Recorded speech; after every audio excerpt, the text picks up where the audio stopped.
साल की सबसे ठंडी रात थी। पहाड़ों से बर्फीली हवा तेज चल रही थी और पूरा गांव मानो कोहरा ओढ़े सो गया था। सन्नाटा ऐसा कि जैसे धरती भी ठंड से जमी खड़ी हो।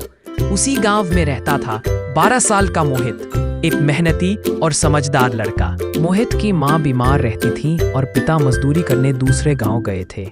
घर में कमाई कम थी, इसलिए मोहित सुबह सुबह अखबार बांटकर घर का खर्च चलाता था।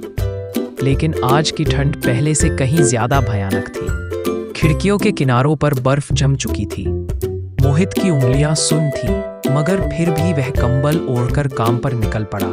गली में आगे उसे सड़क के किनारे एक छोटा सा कुत्ता कांपता मिला। उसकी सांस भी मुश्किल से चल रही थी। मोहित रुक गया। ठंड में बाहर रुकना खतरा था, लेकिन वह उसे छोड़ भी नहीं सका। उसने अपने हाथों की गर्माहट से उसे सहलाया और अपनी जैकेट उतारकर उसके ऊपर डाल दी। कुत्ता धीरे धीरे शांत हुआ। मोहित मुस्कुराया, चल मेरे साथ चल, घर में थोड़ी गर्मी मिलेगी। लेकिन तभी पीछे से आवाज आई, बेटा मेरी मदद करो। मोहित ने मुड़कर देखा, गांव के बुजुर्ग रघुनाथ चाचा रास्ते में गिर पड़े थे। ठंड इतनी तेज हो चुकी थी कि उनके पैरों में जान नहीं थी। मोहित ने तुरंत अपनी साइकिल उनके पास लगाई। उसने कुत्ते को झोले में डाला, फिर चाचा को संभालकर धीरे धीरे घर की ओर पैदल चलने लगा। रास्ता मुश्किल था, हवा और तेज हो गई।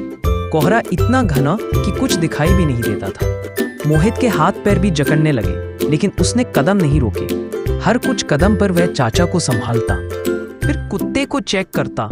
आखिरकार वह अपने छोटे घर पहुंच गया। माँ को आवाज दी। माँ ने आग जलाई और गर्म पानी रखा।